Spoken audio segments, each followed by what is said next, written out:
Okay, welcome to Setnin Radio, number 6. 6? Number 6. We've done 5 others. There's 5 others, this is number 6. Blimey, don't let time fly. Time flew. It flew, it did. It did. So here we are, number 6. First one that we've been doing that will be hosted on FanWorks. We're now part of the FanWorks network, which means Setnin Radio gets covered planet-wide, as if it didn't already. But now we've got a bigger forum to be seen. Yes, which is always a good thing. Yeah, so thanks to Nathan Butler for that.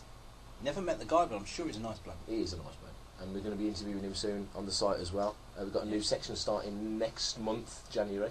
Yeah. Interviewing webmasters. If you go to the Lightsaber, there's a bit of information on there anyway, but we're going to be interviewing Liam Mank from Nerf Herders Anonymous, David Goyvant of Prime of the Jedi, Bob Vetus of the Encyclopedia, Unofficial Encyclopedia. Who else we got? You tell me. You're the one that's organising it. That's true. CN from Just the Best of our Campbell site. Of course, we've got Josh Griffin from the Forcenet, amongst many others. So things are rolling. Things are rolling. It's happening. It's happening. Yeah. Yes. Life in general. Life in general. I'm going to get straight to the point this week. Yes. Although regular listeners will know, we do deal with Star Wars stuff, but we also deal with movies, fiction, anything interesting that's got anything to do with anybody to do with special effects, Star Wars or anything. Absolutely. It can be as tenuous as you like. But the thing is, now I'm one of the poor minority that's not yet seen King Kong. Well, or Kong as it's now called, I should say. Well, no, it's still King Kong. But you say the poor minority of the sci-fi ilk, and I would agree with that. But Kong, as a box office hit, has been a real disappointment, and I can't understand why. Me and John saw it last week. John Hicks saw it last week, and it is a stunning film. It's an amazing film, visually, story-wise. If you're into Lord of the Rings, you're going to get Jackson's style anyway. Yeah. He's a master of horror from his early low-budget works, and that comes across in this film. There's some which I believe are actually going to be shown on Sky over the next 2 weeks. They are. Brain Dead, Meet the Feebles, all those things. Yeah. Everything's going on. Return of the King. And how long was Return of the King? Getting on for 3 hours. Easily. The extended cut was getting on for 4, wasn't it? But the cinema version was getting on for 3. This is just a couple of minutes shy of 3 hours.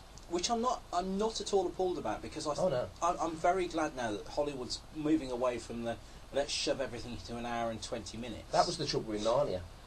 Beautiful film, big budget, 180 million, big budget, beautiful film, great performances. The kids in it are fantastic, and it's really, really well directed. It's the fella that directed Shrek. But that needed another 40 minutes. Narnia needed another 40 minutes to fill everything out. Kong, you don't see the ape for about. Oh God, it's nearly an hour. It's like you get into Star Wars. You don't see Luke for 20 minutes. You don't see Han Solo for like 40 minutes in Star Wars. It's the same with Kong. You don't see Kong for nearly an hour. Something we stretched upon the other week, though. When we were talking about movies in general, was that we thought that the best way to introduce the hero was to wait a while. Yeah, and it works. It works in Kong. Not that you can call Kong a hero. It's a weird one. He's an. I mean, the amount of people he mushes up and bites the heads off and throws around like nobody's business. It is nobody's business, but it's undeniable. You feel just rotten at the end when he obviously. I'm not giving anything. It's like saying the ship sank in Titanic, not giving away the end of Kong, isn't it? The monkey dies. So, but the way it's done, the way it builds. Monkey's name. Okay, yeah, you killed me for saying that, wouldn't you? Yeah. The way it pans out and the way it builds up is fantastic, and it just looks so good. The effects. Obviously, this week they've announced the nominees for the Best Special Effects Oscar. Obviously, Kong is there, Batman Begins is there, War of the Worlds, Narnia, Harry Potter and Sith. Which is good. A great, strong bunch of shows. And as much as I really want ILM to win the Oscar, and let's put it this way. Charlie and Chocolate Factory was in there. Chocolate Factory, Narnia, Potter, War of the Worlds, Revenge of the Sith are all ILM films. It's going to happen. Kong is going to win it, and Kong's going to win it for the same way that Gollum won it for The Lord of the Rings, Two Towers, because it is one standout, amazing piece of work that just goes above and beyond a special effect. And you're watching Kong, and you're just watching a 50-foot silverback gorilla. You're not really watching an effects. It's that good. It's really that good. Yeah. Am I right in saying the guy that did Gollum did? Andy Serkis, yeah. Andy Serkis. He's Lumpy the cook, who meets a nasty end. He's the blueprint for Kong, basically. And again, it was Gollum, and he was Schmeagol as well. So he's had a good little run in these films. But yeah, I'd love to see ILM win it. From a sort of a purist point of view, it still rankles that Episode 1 lost out to The Matrix, because for me, as good The Matrix as a movie is undeniably a piece of genius. Say what you want about the sequels, The Matrix originally was a fantastic film. I mean, if you look at, I mean, it's a shame, isn't it, that you can pretty much guarantee that although ILM have done such a sterling job on all these different things, they're not going to get it on. No, they're not, and they haven't won a Best Special Effects Oscar since Forrest Gump. Is it was really 1994? Yeah, just CG was just coming in. Gump won it. They won it. I think it was 92. It was Death Becomes, and 93 it was Jurassic. 94 it was Forrest Gump, and they haven't won since. And you think of the stuff they've done since then. You know, you think of the advance for the water effects on The Perfect Storm, for digital backlot on Episode 1. I mean, how Episode 1 lost out to The Matrix. Like I say, The Matrix was a one-trick pony as far as special effects went. It was Bullet Time that won the Oscar. Well, I'm sorry, Bullet Time is like doing a triple salto somersault in a ice skating competition. It's just, yeah, it's showing off. It's just not. There's so much more going on in a film like Episode 1. Very, very disappointing. So, it's quite funny. I mean, we're talking here to you. We're actually looking at the Oscars.com website. Yeah. And I'm finding it absolutely appalling that such a big and, massive website is now actually advertising the 2005 Oscars on Sunday, February 27th. Isn't that good? Maybe we've slipped through a time warp. It is. Maybe I came here in a DeLorean that did 88 miles an hour. Has to be another lot more than bloody 88 miles an hour. It would. Go on, carry on. I was going to say, Kong, box office wise, opens on the Wednesday. It's got to be a film that's going to have to fly through word of mouth, because on the Wednesday it made, I'm thinking from memory now, I think it made 14 million on the Wednesday. Yeah, on the Wednesday I thought it made 9. No, it made 9, no, it made, did it make now? I thought it was 9 million on the Wednesday. Oh, you're right, of course. It was 9 million on the Wednesday, 6 million on the Thursday, 14 million on the Friday, and I think it was 20 on the Saturday and 18 or something. It ended up doing 66 million over 5 days. Well, I think Narnia did 65 million over 3 days. Potter did 101 million over, I think, 3 or 4. Episode 3, Revenge of the Sith, took 50 million on its first day, and that was a Wednesday. I know, and that's a movie that everyone said, "Oh, we're not going to watch this because George Lucas has done a bad job with it." Yeah, a 5th sequel to a movie that came out 30 years ago. I mean, that's just absolutely incredible. Well, I thought the only film this year that was going to top Sith box office wise worldwide was Kong. It's the only one that had a chance. Now, unless it does the Titanic and suddenly starts picking up 20 million every weekend for the next, God knows how many weeks, which, with the best will in the world, it won't. Well, I hope it does, because it deserves to. It's a fantastic piece of work, and I'm really disappointed that it's not done, the figures that it should have done, because it's all there on the screen. $207 million it cost to make, and it is all up there on the screen. It really is. It's that good. It's that good. Again, I'm going to do this. I'm sorry about this, folks. Okay. I know you listen to me regularly, moaning about this. But again, I'm going to go for the injustice of it. Serenity. Not getting a nom. Not getting a nom. I think Serenity, the problem with Serenity, that to its disadvantage, and they've only announced the technical awards at the moment, is that the Serenity film, it's not had the big push. The film came out of the cinemas, I think it came out in September. It's on DVD already in the States. So anybody in the States listening, you've pretty much got it. You've either got it now or it came this week, or it's very, very soon. I would imagine the Academy would have been thought it was quite lowbrow, and I think it went under the radar for a lot of people. And yet me, John hasn't even seen it. He needs a slap. Yeah, what's wrong with that? It's a fantastic film, and you say it's your film of the year, isn't it? I have to say that, yeah, and simply because you feel for the characters. Oh yeah. There's decent. I mean, it's better than decent acting. You feel for the characters. Yep. There's a bloody good twist at the end. Yep. Yep. Which, if you've watched the series, it makes pays sense. off. Yeah. Everything you wanted to know about the past television series is filled in for you, but without going over old ground. Yeah, that's right. Again, it's done within the first 20 minutes. Oh yeah. I think brilliant, fantastic. Yeah. The film seems to fly through, and yet it's does. not a short film, is it? It's not. No. No. Effects again stunning. Oh yeah. I cannot knock some of those spatial effects. Yeah, the spaceship battle, especially when he's sitting on the top of that bloody thing with that great big howitzer. Yeah.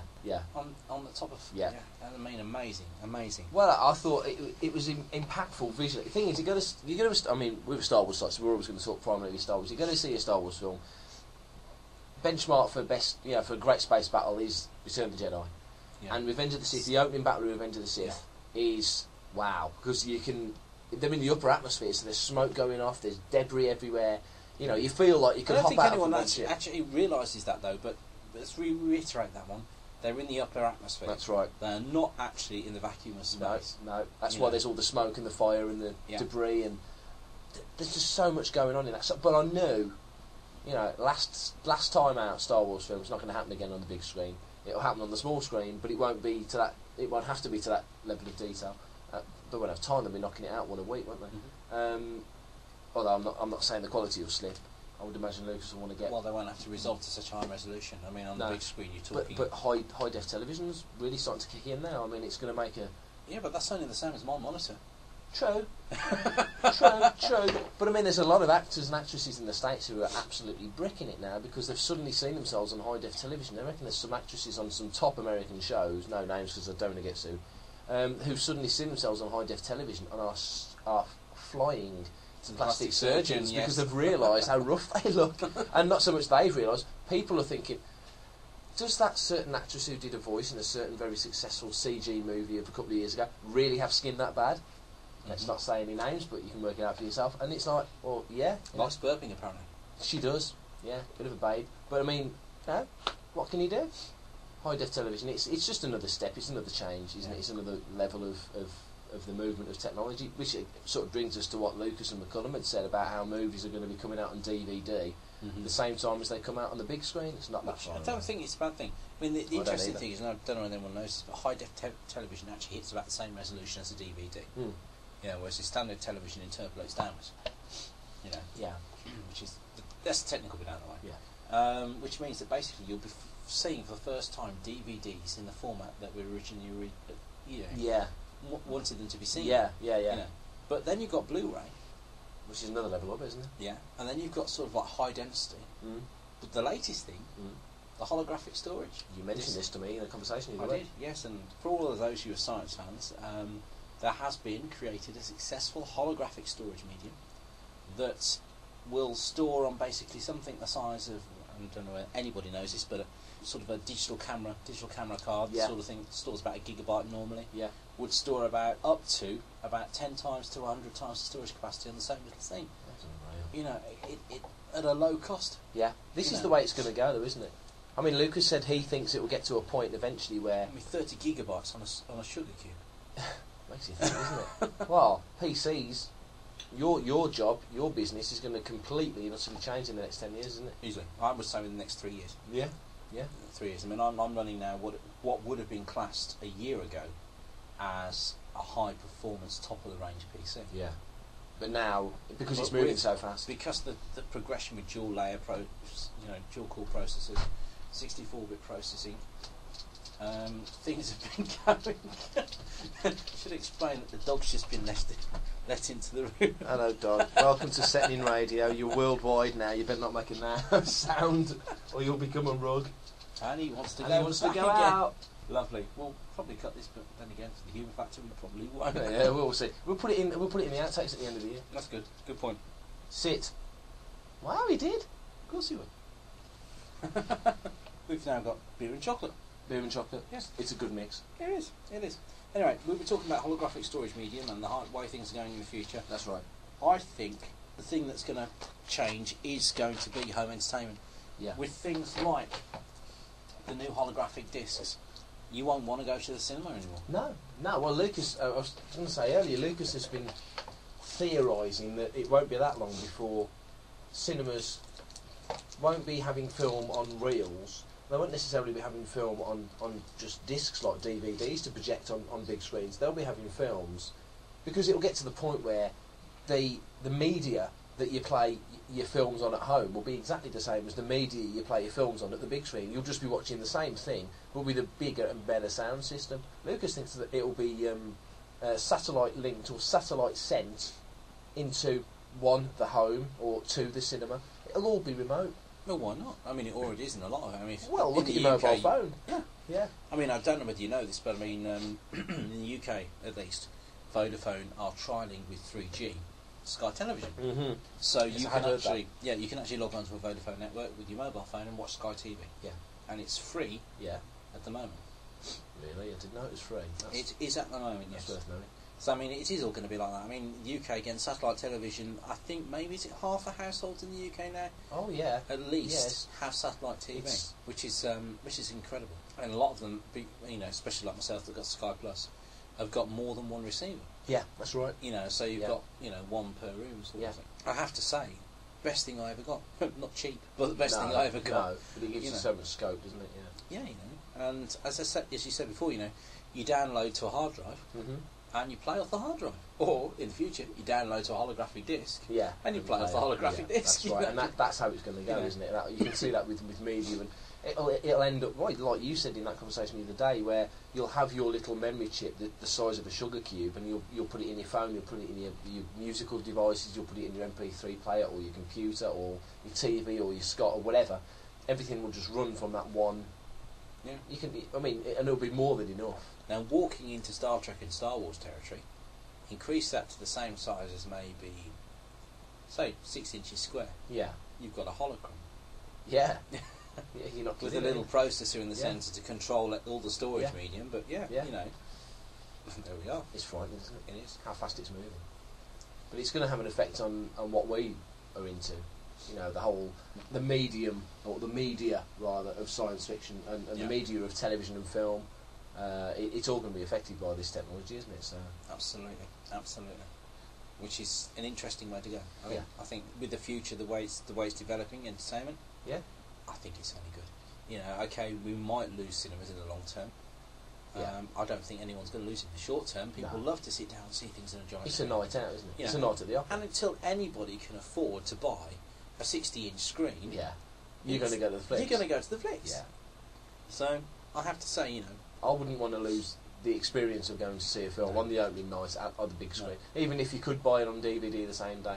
I think DVD, and it's the way Hollywood's being set up now, is that it comes out, like Kong, for example, getting back to Kong as we wrap up, Kong will do, I don't know, I'm going to pick a number now, I would say, given its opening in the US, being pretty lukewarm, sort of 50 million weekend, 66 million since Wednesday, I would say Kong's probably going to do, Potter numbers, 260, 270, might touch 300. So that's going to just about clear its budget then, really. Well, the budget's 200. Well, they say a movie's got to triple its budget to make its money back. Yeah. It's 207 production budget plus. I wouldn't like to think how much they've spent on advertising. I bet all told it's well north of 300 million. Yeah. When you think episode 3, which made 848 at the box office worldwide, plus it sold 9 million copies on DVD. I think it was 9 million copies. Again, DVD, that's where they make the money back. Yeah, I mean, it's made another 200 or 300 million on DVD so far. That's just so far. And that's just in North America, I think. I could be getting my figures wrong, I'm sure that's what I read. Plus all the money it will make off satellite showings. Is it supposed to be the fastest selling DVD of all time? If not the fastest, it's certainly right up there, because it was out the gate so fast. With the Battlefront 2 thing happening the same day. Movies are making their money on DVD. Now, Kong will make a fortune on DVD. If Universal is smart, they'll really go to town on that DVD, and it'll make its money. There's no fear of it. If the Hulk, which I think it only cost 60 or 70 million, it wasn't a huge budget film, made about 130 in the States, made 250, 260 worldwide, that made more money on DVD. That's why they're doing a Hulk 2, because it was so successful on DVD. Well, if the Hulk can do it, I'm sure the Kong can do it. So. And again, I know it's changing the subject again, and we are running beyond our own production time, so to speak. Oh well, the director will go nuts. I know. I'm going to bring the Hulk into the equation now. Please do. Because I've heard that the Hulk for the new movie is going to be more of a scaled down Hulk. He's not going to be the 15-foot high Hulk. Yeah. He's going to be more the 8, maximum 10-foot high Hulk. Yeah. He's going to be a more intelligent Hulk, closer to the way he develops in the comic books eventually. Yeah. And he's going to have some pretty awesome enemies. Yeah. Brought out from his past. Sort of There's a lot of scope with that story. There's a lot of scope with the Hulk story. And the good thing about the comic is that they did the Grey Hulk, they did Mr. Fix-It, they did the intelligent Hulk with the Pantheon and all the different things that they did, and then they did Savage Hulk, Hulk Smash and all that crap. There's lots of different things they can do with the Hulk. I enjoyed the film. I mean, I was looking. In fact, geek moment. I went to the premiere with Paul, and met Dennis Muren at the premiere, and annoyingly didn't have a pen or paper to ask for his autograph. So I just said hello, Mr. Muren, and he said hello, but I didn't actually get to to get his autograph. So if you're listening, Dennis, I'd like your autograph, please. Send it to Lightsaber. Just send it to free.trader@virgin.net. Good advertising. Thank you very much. So that would have been cool. But no, I enjoyed the Hulk. I thought it was a good film. A lot of people ragged on it, but I thought it was great. And I think Ang Lee, who directed it, of course, the classic line when they were promoting the film, Ang Lee makes the Hulk. So the whole tagline is "Don't make me Ang Lee." I thought it was really funny. You had to be there, I guess. There was so much scope. There was so much scope for doing this. So I do like Ang Lee as a director. I like Ang Lee as a director, but I like pretty much any film that's got Jennifer Connelly in it. They can't knock that one. I think that's an excellent. It's a good point. It's an indefensible, no, it's not indefensible. I could defend that till the end of the. Yeah, you can't argue with that. There's a word for that, but it momentarily escapes me. Anyway, we're going to have to wrap that one up. Yeah. The end of Setnin Radio, episode 6. Yeah.